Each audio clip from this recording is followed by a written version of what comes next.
Welcome. This is the Lifetime Cash Flow Through Real Estate Investing podcast. This is where you'll learn strategies to help you achieve lifetime financial freedom through real estate investment. Your host, Rod Cleef, has owned over 2,000 homes and apartments, and he brings experts in all aspects of real estate investment and management onto the show. Now, here's your host, Rod Cleef. I know you will get incredible value from the man we're interviewing today. His name is Brian Hamrick, and he's a very successful real estate investor. He owns over 450 units, anywhere from duplexes on up to a 207-unit apartment building. He also has a podcast called the Rental Property Owner and Real Estate Investor Podcast. Brian, thanks for being on the show. Very excited to have you here today. Yeah, thanks a lot, Rod. I'm excited to be on your show. So please, that was a brief introduction. Tell us a little more about your story. Well, my story, you got it right. With my investors, I own 450 units, and that's everything from duplexes. We've got a couple 4 units, a 5-unit, a 6-unit, a 12-unit, 37-unit, and then 3 larger apartment communities, the largest of which is 207 units. My most recent apartment acquisitions I've syndicated, so I'm also a syndicator. And I teach a class through the Rental Property Owners Association. Not only am I a host for their podcast, the Rental Property Owners Association, but I also teach a class on advanced financial analysis. Okay. All right. That's fantastic. Now, tell me about the class a little. When you say advanced financial analysis, you're talking about advanced financial due diligence on a property, I take it. Not so much due diligence. There's a class that is taught just basically financial analysis. It's kind of beginner's financial analysis. So my class is more taking it to the next level. How do I run my numbers on larger properties? Specifically commercial properties as opposed to the residential properties. And it's interesting. I teach this for the RPOA. It's called Advanced Financial Analysis, but I spend a lot of time just talking about simple things like cap rate, cash-on-cash return, net operating income, because what I've found is that these are terms that a lot of investors throw around, especially cap rate, but don't really understand what they mean. Right. Now cap rates is a little mysterious, and because there's so many factors that affect it. Well, that's great. Let me ask you this. Now, in your class, in your financial analysis class, do you have a software program that you utilize? Do you just use an Excel spreadsheet, or what do you use to do your analysis? I use a software package, and I don't get any compensation for pushing this, but I've used it in my career. I've used it for the past 8 years, and it's a fantastic software package. It's called the Landlord's Cash Flow Analyzer. Okay. And it's a CPA named Douglas Rutherford put this together. And actually, do you mind if I give out the No, go ahead. We'll put it in the show notes as well. Yeah, so if you go to rentalsoftware.com, he has 2 packages, one of which is the Landlord's Cash Flow Analyzer. And this allows you to analyze the numbers on any type of property. It could be a single family, could be a commercial apartment complex, could be a self-storage warehouse or a retail type complex. But if you enter in the numbers, it will give you all the ratios that you need to know: debt coverage, okay. and cap cash rate, on cash return, annualized return. So it's a fantastic software. He also has one for flippers and rehabbers.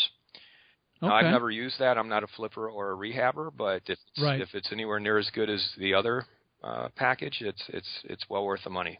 Well, if you've been using it 8 years, that speaks to it a lot. I actually use another vendor's software.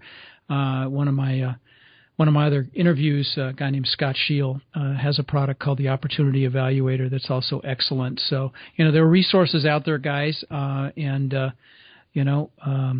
you really need something, certainly when you get into the larger properties. Let's go back to when you first got started, Brian. Tell us a little about that. And what market are you in, by the way? So I'm out of Grand Rapids, Michigan. Okay. Grand Rapids is on the west side of Michigan, and it's really been in the news a lot in the past couple of years. We're making a lot of the top 10 type lists. And in fact, there's the past couple of years we've been named the top area to buy rental property in. Okay. So it's a fantastic place to invest. I've been investing here since 2008, and that's when I bought my first multifamily. And the three areas I primarily invest in are Grand Rapids and Wyoming, Michigan. Not Wyoming the state, but Wyoming, which is adjacent to Grand Rapids, and Lansing, Michigan, which is more central Michigan. Those are my three areas that I kind of like to stick to. Okay.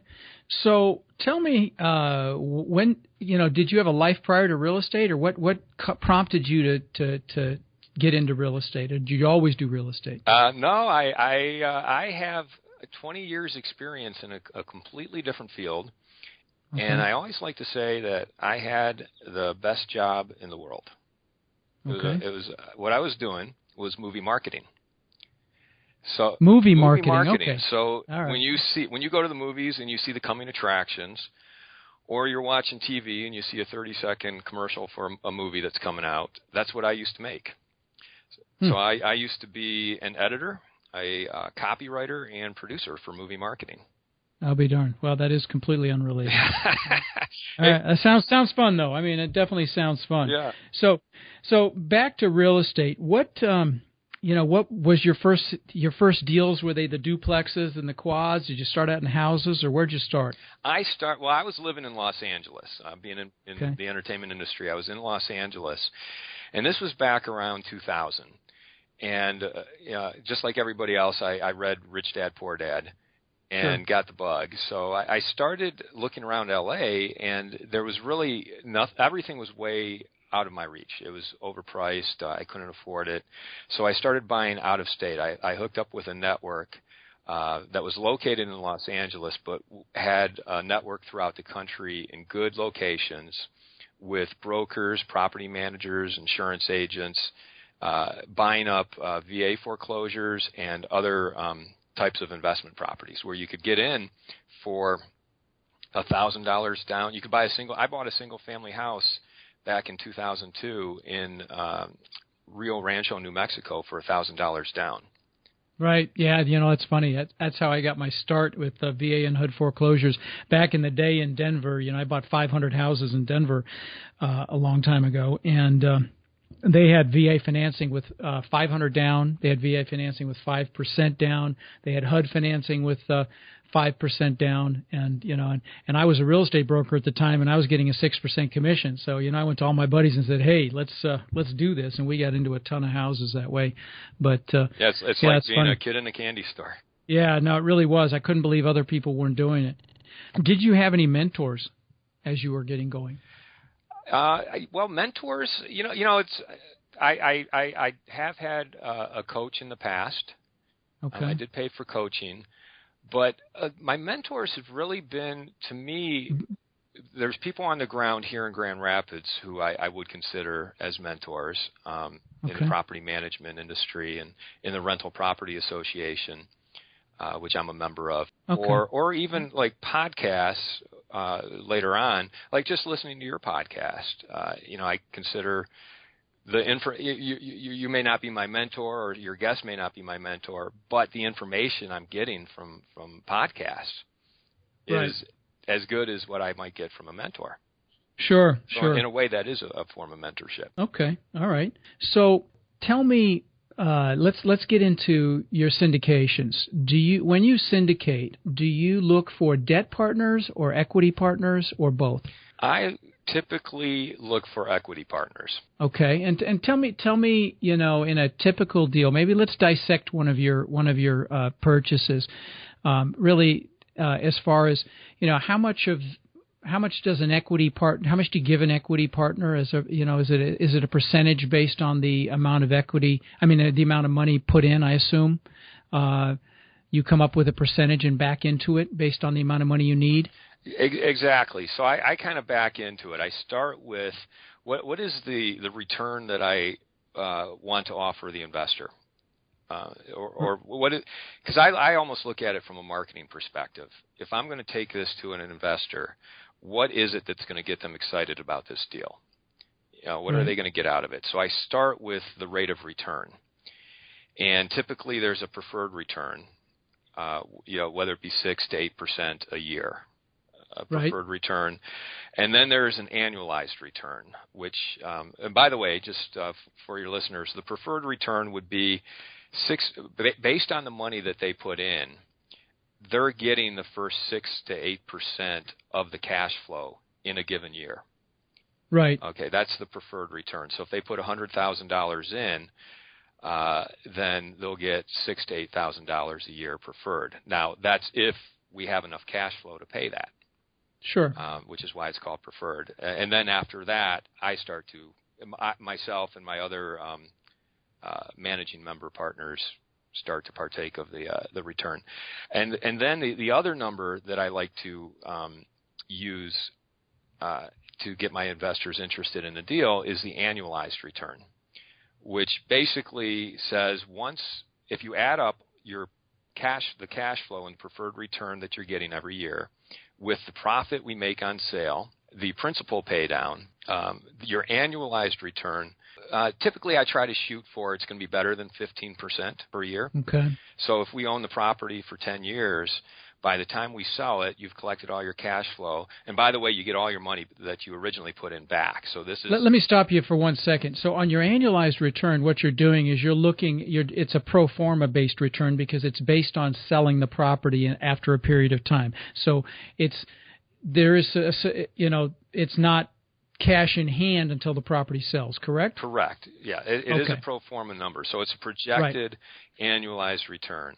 Right. So they'll get their return, their preferred return, but then once it sells, obviously, based on their percentage interest in the property, that return goes way up because they share in the proceeds. Exactly. And that share in the proceeds, I annualize that out over the years that we've held the property. So if we've held it for 10 years, I would project, what I strive to be able to project confidently is at least a 15% annualized return, which means for each year that they've been a member of this deal and owned a share in this property or investment, they're getting 15% each year. Right. When let me ask you another question.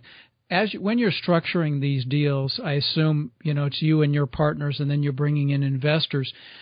Typically, how much of the deal do you keep, and how much do the investors get? Well, that depends because every deal is different, and like I say, I start with those returns that I'm shooting for. That's what I want to sell. Right. So the equity split, as far as what the investors are getting in equity or their percentage of equity versus my percentage and my partners, because I tend to have 1 or 2 partners in each deal. So when I say my equity, that includes my partners in that as well. It can be anywhere. Our equity can be anywhere from 50% to 25%. Okay. That's what we tend to shoot for. Okay. And then the partners would get the investors would get the remainder. Right. So the investors would be getting anywhere from 50 to 75% of the equity. Do you typically put an acquisition fee in your deals? I do. Yeah. So there's 3 ways I make money in putting these deals together. One is through an acquisition fee, and that means when we close for finding the deal, putting the deal together, raising the money, putting the team together to manage the investment, I will receive an acquisition fee. Okay. And what percentage do you typically go for? It typically ranges, and again, I always I understand it's deal specific. It ranges between 1% to 5% of the purchase price. Okay. And then how else do you make money? So then I make money with my equity split. Right, of course. So a certain percentage of the cash flow, the preferred percentage of the cash flow goes to the investors. After that, I start to make my share of the cash flow based on the equity split. So I might make anywhere from 25 to 50% of the cash flow after the preferred return. Right. And then the third way I would make money is if I am an investor in the deal myself. And then I would make money just like my other investors make money. Okay. Have you done deals where you have not had to put money in, the investors have covered it? Yes. In fact, I'm at the point now where probably the majority of the deals that I do not put money into them. Okay. All right. That's great. I mean, I'm sure that's piquing everybody's ears that's listening. So do you have a favorite kind of deal? Do you have when you're looking like a bread and butter type of deal that you're looking for now? Can you tell me, when you're out there looking at properties, what are you looking for? What piques your interest, and what would be like a favorite? Well, definitely apartments, 100 units or more. That's my sweet spot. I like B and C properties. I especially like C properties in B areas, and C properties with a lot of upside. So what I tend to look for are properties that are mom and pop managed, and the owners are tired. Maybe they're getting at an age where they want to retire and just take their money off the table.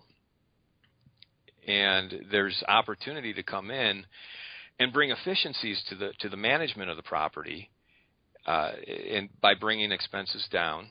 And at the same time, there's upside in rents that we can achieve as well. That's really what I like to find. Tell me how you find your deals. Tell me for the people that are listening, if they want to get into this business and get into this space, how would you suggest they find deals? Well, that's a good question, because right now I'm finding it very hard to find deals.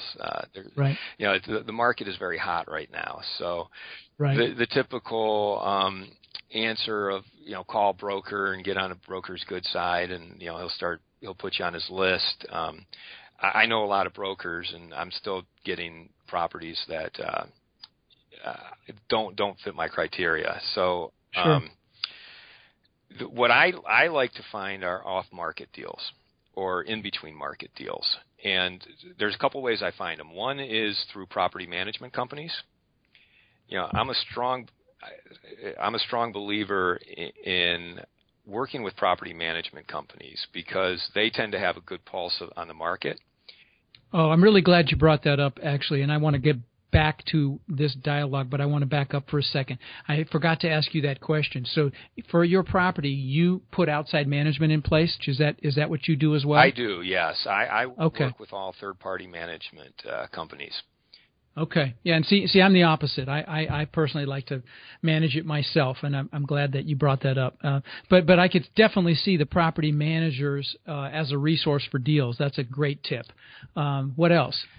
Going back to the property management companies, they tend to know who might be thinking of selling, and it might be an owner that they're actually managing right now. And I like to tell people, if you're interested in getting started, find a property management company that manages the type of property you want to buy, and get to know them.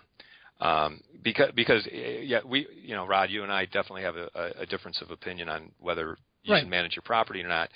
I know that I would not be the best property manager, so I want to find the third-party management company that is going to do the best job.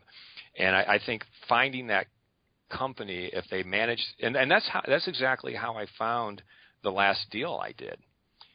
Wow. Was I looked at a property. It was probably a 140 unit complex here in Grand Rapids that I witnessed over a period of years undergoing a change. It started as really kind of a dump, and around 2009, 2010, I noticed it got a paint job. The roof was changed and improved, and it became a much more attractive property. And I remember thinking to myself, that's the kind of property I'd like to own. So over a period of years, I got to know the management company and the owner of that management company, and because that's exactly the type of property I wanted. This is the type of management company that I would want to work with. And we ended up doing a deal together last year that was an off-market deal. Because he knew about it. He knew that I knew how to syndicate and raise the money to get the deal done. And of course he wanted the management when it sold, so that's a good match. I totally see the advantage in that regard. So no, I don't disagree with that mindset. Certainly paid off for you if you got a deal out of it, particularly in this climate when it is tough to find, it's certainly over 100 unit deals because there's so much money chasing them right now. Absolutely. Yeah, you have to get really creative about finding the deals. Do you have any other suggestions? And that was a good one. Do you have any other ways that you get deals or that you would suggest to try to get deals? Well, yeah, it's hard for me to say what's working right now because, frankly, I'm kind of sitting on the sidelines at the moment. Right. But I will tell you what's worked in the past. I have done direct marketing campaigns. Direct mail. Direct mail, and I picked up a 6-unit that way that has turned out to be a fantastic investment. Being ready to go, having the cash to deploy very quickly can help you get in between deals. I did the 207-unit apartment community that we purchased probably about 2.5 years ago. The reason we were able to get that is because it was a part of a larger portfolio that was being purchased. And the buyers of that portfolio decided, you know what, we don't really want these 2 particular properties. So we're going to peel them off. They had already done all the third-party reports. They had the financing ready to go. They needed someone to come in and within 30 days be able to close. Oh, wow. So you happen to have investors lined up and you were able to put it together. Yeah. Wow, what a sweetheart deal. You didn't have to – a lot of the due diligence was already done. Of course, I'm sure you did all your own again. But the fact that by the way, those of you listening, third-party reports, what he's talking about is you have to have a Phase 1 environmental report, making sure that, there haven't been any toxic dumping on the site. You have to have appraisals, what am I forgetting, Brian? Survey, right? Engineering report on the larger properties. Typically, the banks like engineering reports. Okay, so those are third-party reports that you have to deal with, and regretfully, typically when you're doing a deal, you have to factor the costs of those reports literally in your due diligence period. So, it can be a little frustrating, and that's why you really want to be sure when you're looking at a property that you've got a really high level of interest, all things being equal, because you are going to spend money in your due diligence process to get these third-party reports together, and even lender related. Well, these are all lender related, but like the appraisals and these other reports that we just described. Yeah. So you fell right into that, and that the money had already been spent. That's sweet. Yeah. So they had it all teed up and ready to go. They were willing to take a discount on these properties in order to peel them off if they could find someone who could close within 30 days. So we had an investor, again, my partner, who I brought in, who owns the management company that I work with. He had an investor who was ready to go. And we ended up closing in 60 days, but it was because the seller needed 60 days, but we could have closed in 30 days. Wow, that's fantastic.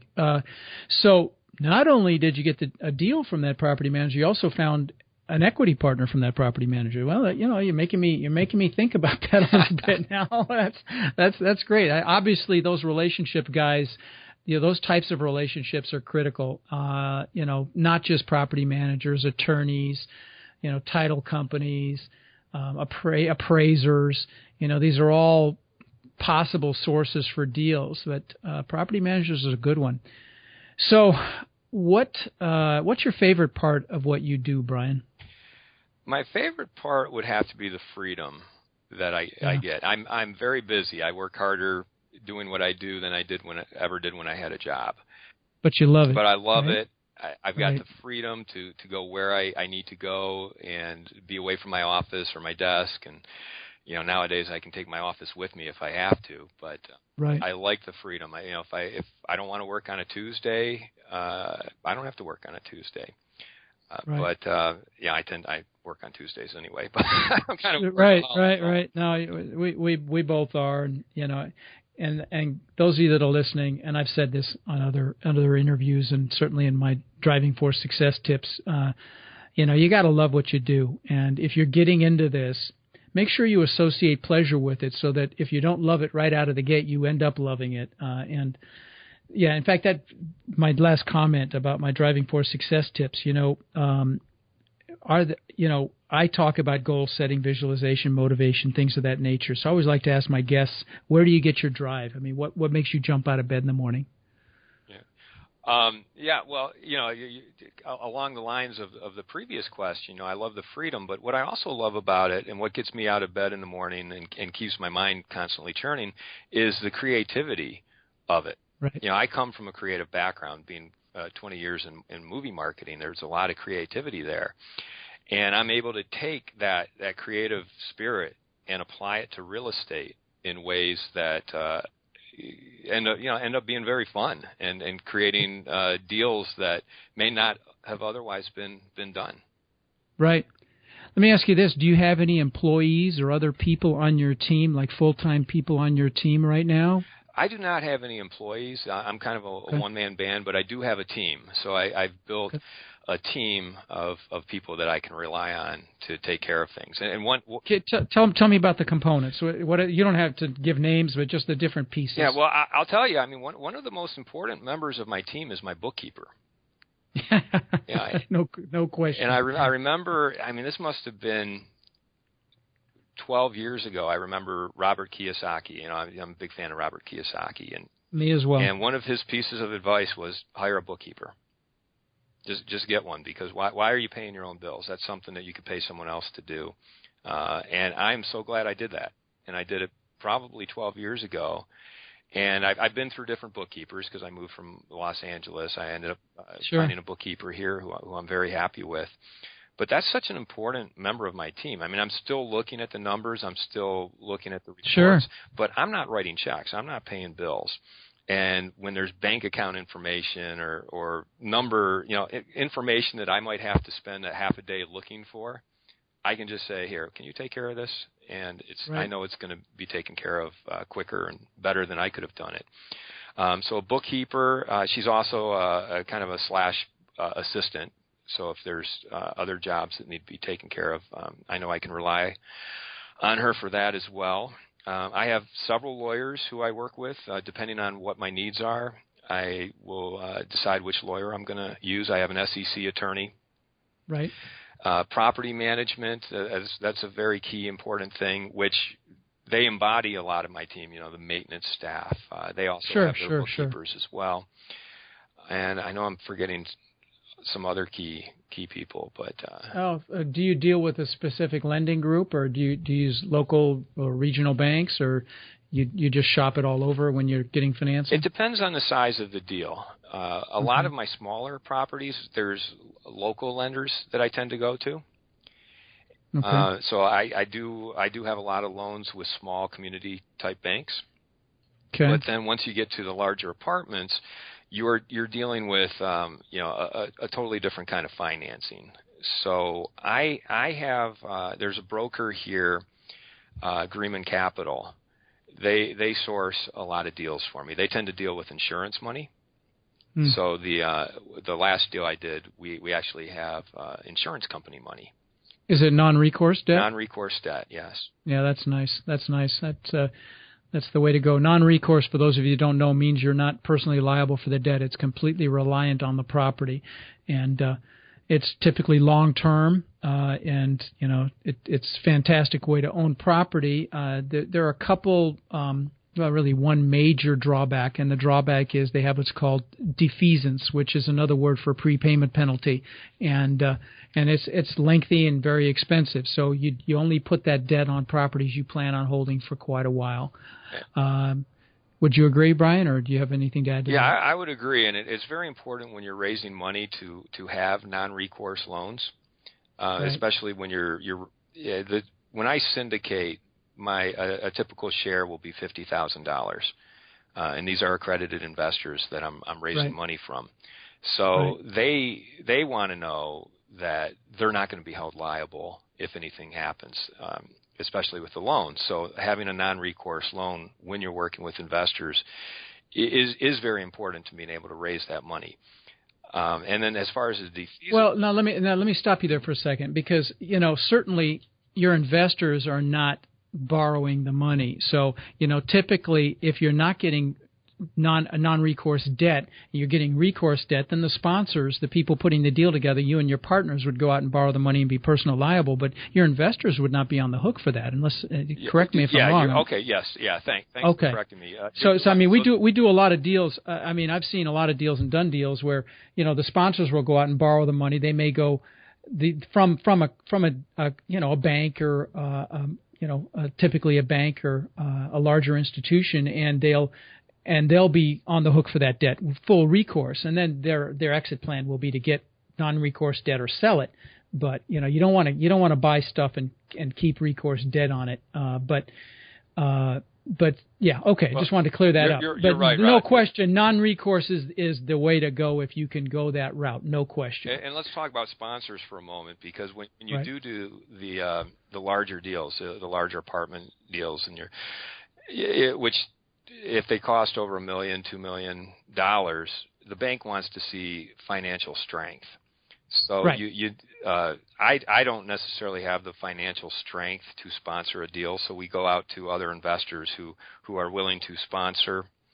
Right. And right. And we've talked about that in previous episodes, but let's expand on that. So basically, for those of you that particularly those of you that are doing your first few deals, you want to go and find people that own property similar to what you are buying, and if it's in the same geographic area, that's even better because they're a proven success, and they're a sponsor. And I've cut sponsorship deals with guys when I was doing mobile home parks. Like give them 2% of the deal, and they'll sign on non-recourse debt.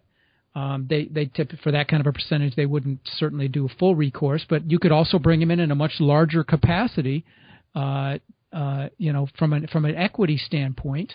And you give them a piece, obviously, and they bring the credibility to the table. They bring the experience, the credibility, and the financial strength to take down a larger deal. And you're going to need them for sure. So go out there and start making those relationships. Go to your RIA meetings, see who the big dogs are, and also if you have a property in mind, a great strategy is to find somebody that's got a property similar to yours and approach them and ask them if they'd be interested in getting in on a deal with you as a sponsor. Do you want to add to that, Brian? Only to say that when you do bring in a sponsor, that's where it's easier to have the non-recourse loans, right? Because I found it's very hard to convince a sponsor to sponsor when there is a recourse loan in place. Because unless you're giving them 20% of the deal or exactly. Something like that. Yeah. So could you do it? Yes. Is it easier with non-recourse? For sure. But your sponsors are important to you guys. So keep that in mind. Well, we're getting near the end of the show, and I'd like to ask you. I sometimes do this, to share one war story where you really got bloodied and one victory story. So, tell us one where you really got your butt kicked, and the less maybe the takeaway from it, and then after that, a success. Well, sure. For the war story, I'll go back to the single family I bought in Rio Rancho, New Mexico, which I know the one for $1,000. The one I bought for $1,000. Yeah, that as great as that was getting into it, getting out of it was not so great. And one thing that happened, and this was probably 5 years ago, I got a call from my management company that the tenant had moved out, and the neighbor was claiming that tenant had been cooking meth in the house. Which that's not, I didn't really know what that meant until I started researching it online and realized, oh my God, I mean, if he was really cooking meth in the house, then all the drywall needs to come out, all the plumbing needs to come out, every surface of the house needs to be basically replaced. Right. And oh my God. So I called. I started Googling like remediation of meth in Rio Rancho, New Mexico, and one company came up in my Google search. So I called the guy, and he's like, "Oh yeah, well this happens all the time. You're lucky the police didn't go over there and put a red tag on the door, because then you'd be in real trouble. Let me go in with my special blue light, and I will be able to tell right away if there was ever meth cooked in the house." Right. So he went over there with his special blue light, and called me back and said, "Oh yeah, as soon as I walked in the door, I could smell the meth. I could just smell it, and my blue light, I just lit. It was all over. It's everywhere." So, go to the bottom line. What was the bid? So he bid $20,000 to go in and do all the remediation. And luckily, I thought, well, let me call my insurance company and see if they'll even cover this. And I talked to an insurance agent, and sure enough, they do not cover remediation of meth in their policy. But he did recommend. He said, look, get a real lab test done. Hire a real inspector to go over there and do a swab test where they get samples from every room to validate what this other guy is telling you. So I paid $2,000 to have that done, and a week later found out that there was never any meth in the house. There were no traces of meth whatsoever. Wow. So totally bamboozled by Mr. Meth Remediator. Holy cow. And his blue light. Jeez. So, well, there's a lesson there, guys. Trust but verify, and whenever you're doing anything major like that, minimum 3 bids. But yeah, okay. Well, that's a war story, but at least you came out okay in the end. Yeah. So how about a success story? Well, I've got a success story of a 37-unit apartment community that we bought in a short sale in 2009, and we paid $600,000 for it. Ended up we also borrowed about $200,000 to fix up the place. So we were able to cash out, refinance that probably about 4 years later, paid off the $200,000 we'd borrowed to upgrade the property, got a new loan, pulled out enough cash to pay ourselves back every dollar we had in the property, and still have a profit on top of that. And you've got an asset that's throwing off income. Absolutely. Throwing off NOI. Yeah, and we still owe it. We're still getting cash flow from it, but we no longer have any money in that deal. It doesn't get any better than that. That's why we do this. All right, Brian. Well, listen, thank you so much for being on the show. You've added a ton of value, and we'll have all the information for how people can contact you on the show notes, and let's keep an eye on each other's trajectories on our careers. Absolutely. Thanks a lot, Rod. It's been a pleasure. All right. Take care. Talk to you later. Thank you for listening to the Lifetime Cash Flow Through Real Estate Investing podcast. If you've enjoyed the show, please subscribe and then take a moment to visit iTunes and leave a 5-star rating and review. For more resources to connect with us further, please visit our website at lifetimecashflowpodcast.com. Tune in next week for our next show.